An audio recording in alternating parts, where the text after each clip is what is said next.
aquele homem habitava naquele lugar, ali colocava mortos, ali moravam vários tipos de pessoas que a sociedade não quer, inclusive lunático, inclusive este homem que era possesso por espírito maligno. E a Bíblia vai dizer que ele morava lá, aleluia. O lugar de morada dele era um lugar impróprio, aleluia.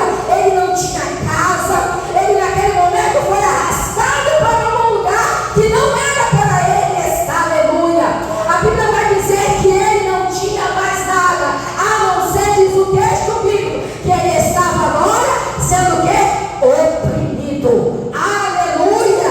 Mas a Bíblia diz que quando Jesus chega naquele lugar, ele viu ele de longe, aleluia, e ele foi e correu também ao encontro de Jesus, aleluia, em um momento de lucidez dele, porque a Bíblia declara que ele vivia dentro de sepulcro, era um homem que vez ou outra era acorrentado, era preso, mas a Bíblia diz que cadeias não segurava, aleluia, que grilhões não segurava, porque cada vez que se colocava, ele despedaçava, ele esmigalhava como nada. Por quê? Porque ele era possesso por espíritos malignos, aleluia.